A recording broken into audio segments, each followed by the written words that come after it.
Olá pessoal, tudo bem? Aqui é a Tassiana, psicóloga e idealizadora do blog Além da Timidez. Essa semana teve artigo novo no nosso blog com um tema que é uma grande dúvida das pessoas, que elas me procuram bastante perguntando sobre isso, que é se existe ou não alguma diferença entre a fobia social e aquilo que é chamado também de transtorno de personalidade evitativa ou esquiva, como era chamado antigamente, né? Então, são dois tipos de transtorno. Um é um transtorno de ansiedade, que é a fobia social, e o outro já seria considerado um transtorno de personalidade. Bom, gente, a verdade é que existe sim muita dúvida se realmente há alguma diferença entre esses dois.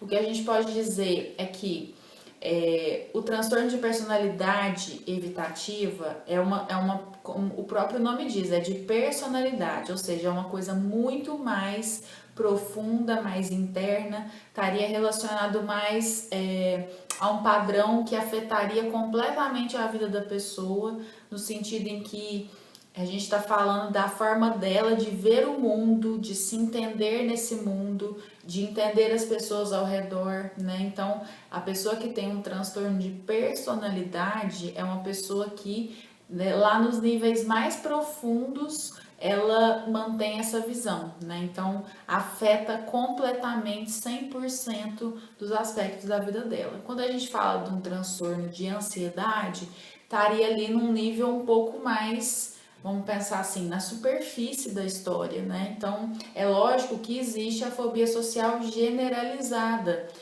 aonde impacta na vida toda da pessoa, né? Então, isso é aí que gera confusão com a fobia social e o transtorno de personalidade, né? Então, para vocês verem que realmente é muito delicada essa questão. Mas o que eu posso dizer para vocês é que o transtorno de personalidade, então seria um padrão um pouco mais rígido, pouco flexível, né? Então é aquela pessoa que não se sente bem em lugar nenhum, né? Sente esse medo de ser julgado em todos os lugares, né? Então é uma pessoa que afeta completamente a forma dela de viver, se perceber nesse mundo. E uma pessoa com fobia social, não. Muitas vezes, na maioria das vezes, essas pessoas vão em determinados lugares se sentir deslocado, ter medo do julgamento, mas em outros não, né? Então, normalmente as pessoas que têm fobia social conseguem relatar momentos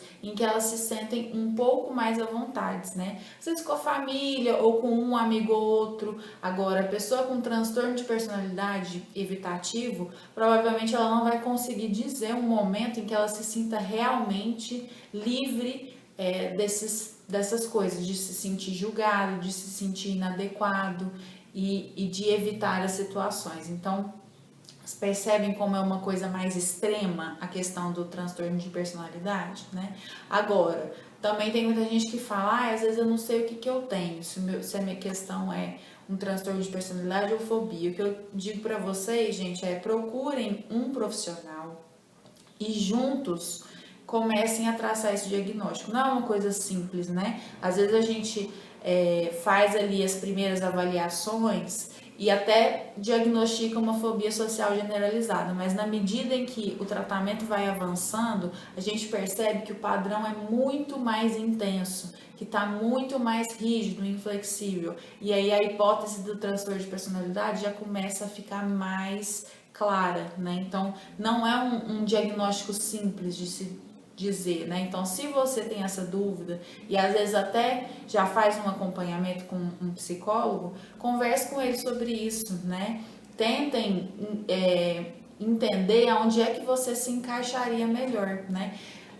Há quem diga que no transtorno de personalidade, por ser uma coisa mais interna, que mexe profundamente com a visão da pessoa, de si mesma, do mundo, né? É algo muito mais rígido, da personalidade mesmo, o prognóstico é pior, ou seja, a chance da pessoa conseguir alguma alteração é mais difícil, né? É um tratamento mais demorado.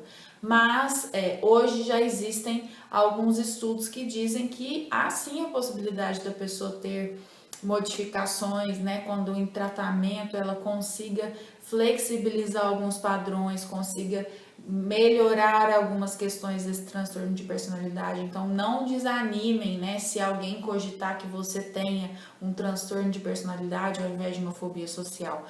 Antigamente achava-se que a personalidade se formava só até os 7 anos de idade, e aí quem ficou com uma personalidade mais adoecida, não teria muito o que ser feito, já estaria formado, rígido, acabou. Mas hoje em dia isso não existe mais. A gente sabe que a personalidade de qualquer pessoa pode sofrer alterações ao longo de toda a vida, né? Não quer dizer que você, por ter um padrão de funcionamento, vá carregar esse padrão o resto da sua vida. Há sim alternativas, formas de tratamento para a gente trabalhar essas questões de personalidade, tá? Então, o diagnóstico ele é importante? Sim, porque vai fazer toda a diferença na condução do tratamento.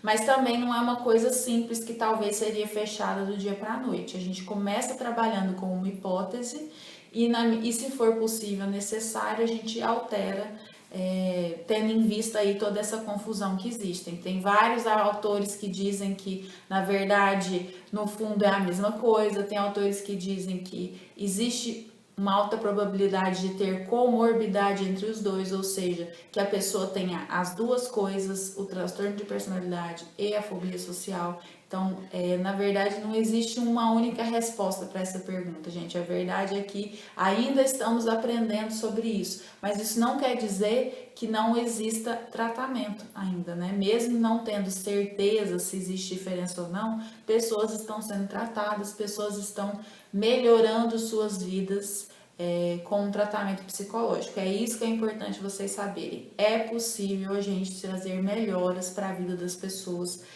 tratando a fobia social ou transtorno de personalidade evitativa, tá ok?